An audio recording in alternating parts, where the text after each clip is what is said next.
Audiobook. Handicrafts of Iran, Golestan Province. Author Nazanin Amiri. Introduction. Golestan, land of colors, wind, and Turkmen motifs. It was early morning when the train passed through the lush northern plains, and suddenly, the sunrise spread across the endless stretch of the Turkmen steppe. The sky in Golestan seemed wider than anywhere else, and Turkmen horses galloped freely across the meadows. The cool dawn breeze carried with it the scent of the sea and fresh grass. When I entered the traditional bazaar of Gonbadi Kavas, my eyes were overwhelmed with vibrant colors. Turkmen carpets, with their bold red and black geometric patterns, hung on the walls like pages from ancient tales. In a corner, women in floral scarves sat quietly, creating exquisite embroidery, each stitch like a line of poetry. Not far away, Turkmen felt makers were pounding wet wool with hands and wooden mallets, shaping it into colorful mats and warm hats. And in the villages near the Gomashan Lagoon, women wove reed mats that carried the essence of water and migrating birds. Golestan felt like a bridge between earth and sky, past and present. Here, every woven fabric, every felted piece, every Turkmen ornament carried an identity born of history and nature. I began this journey to tell you these stories, of majestic Turkmen carpets famed around the world, of the delicate needlework of women's hands, of felts that hold the warmth of the steppe, and of mats that bring the coolness of the wetlands into homes. Golestan is a tale that must be seen with the eyes, touched with the hands, and listened to with the heart. Chapter 1. Gorgan, living art amid forest and plain.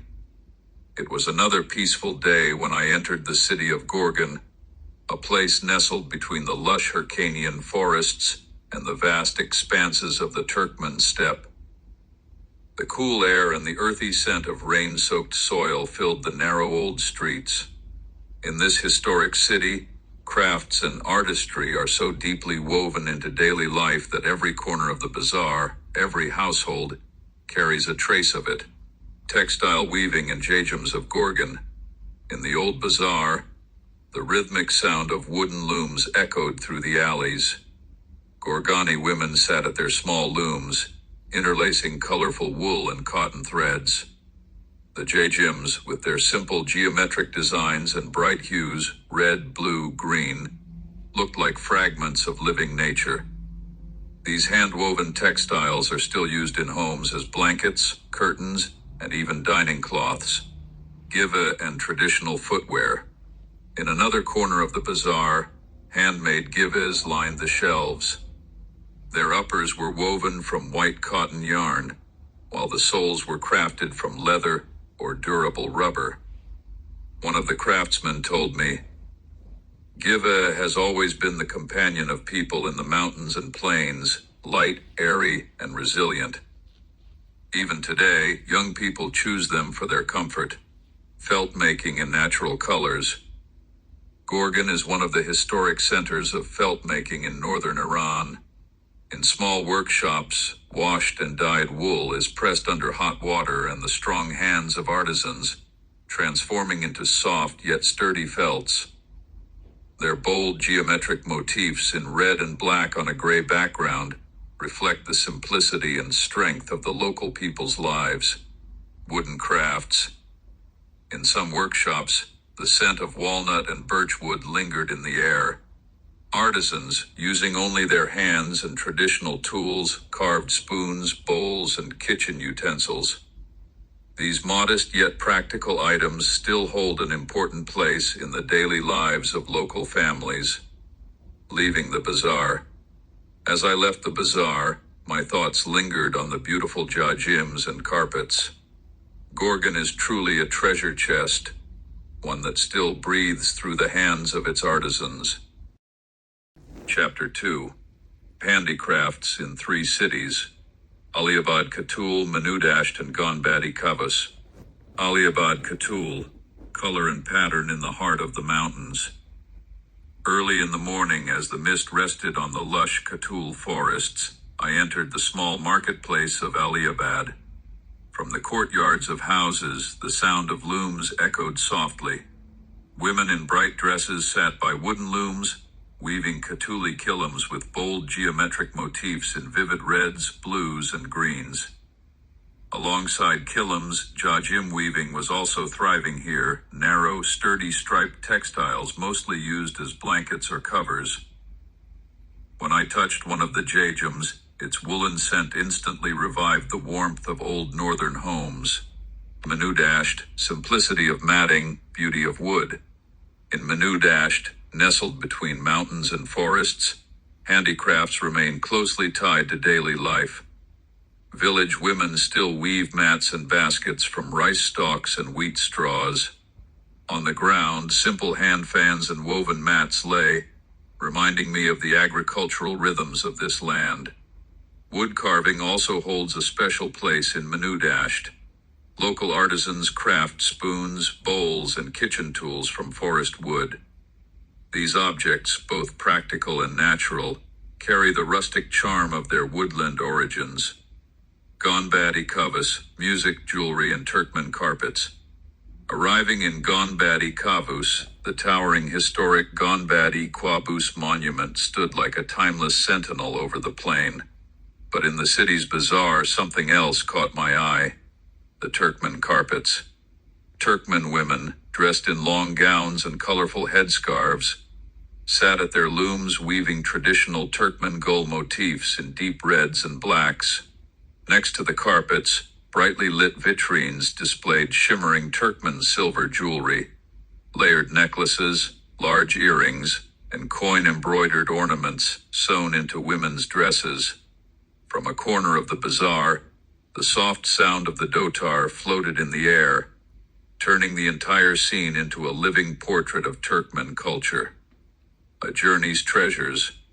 As I moved on toward other towns, I carried with me 3 small keepsakes: a colorful jajim from Katul, a hand-woven basket from Manu-dashed, and a silver Turkmen bracelet from Gonbadi Kavus. Each told a story from the heart of Golestan, a story showing how, from mountains and forests to plains and deserts, the spirit of this province is reflected in its people's art. Final chapter: Marava Tapa, Kordku in Ramian. Marava Tapa felt a nomadic life. In Marava Tapa, close to the border with Turkmenistan, nomadic traditions still breathe strongly. Inside white, simple tents, thick felt rugs were spread across the ground. Men and women, using their hands and wooden mallets, beat wet wool until it transformed into sturdy mats and warm hats. This craft has accompanied nomadic life for thousands of years, felt that warms the home and softens the saddle. Alongside the felt, small Turkmen carpets could also be seen, woven with the timeless Turkmen gul motifs, symbols of the people's identity. Kordkui, matting in the art of wood. In Kordkui, lying on the slopes of dense forests, the air smelled of fresh rice stalks and rain-soaked wood. Village women wove mats from reeds and rice straw, simple yet practical, used as table covers, floor mats, or wall hangings. In the local bazaar, wooden crafts were displayed, hand-carved spoons, bowls, and small chests. Here the forest is both livelihood and inspiration, and the people's hands turn wood and reed into poetry. Ramian, colorful weaves in the forest's heart. Ramian, with its evergreen forests, is a haven for traditional textiles. In the wooden porches of village houses, women sat weaving kilims and jajims with geometric patterns. Their dyes came from nature itself: madder root for red, walnut husk for brown, and indigo for blue. These weavings, beyond daily use, were once part of a bride's dowry, symbols of patience, artistry, and tradition. A living history of handicrafts in Golestan. Handicrafts in Golestan have deep roots. From ancient times when Turkmen and Iranian tribes lived on this land, to the present day, excavated artifacts of pottery, metalwork, and textiles reveal that this region has long been a center of art and exchange. During the Qajar and Pahlavi eras, Turkmen carpets and Golestan kilams were exported to Russia and Central Asia. Today, Golestan's handicrafts, from Turkmen carpets to Maravay tapa felt and Kordkui mats, remain vital to the cultural identity and economy of its people. The journey's end. As I left these three towns, my saddlebag carried a small felt rug from Maravay tape, a reed mat from Kordkui, and a colorful kilim from Ramian.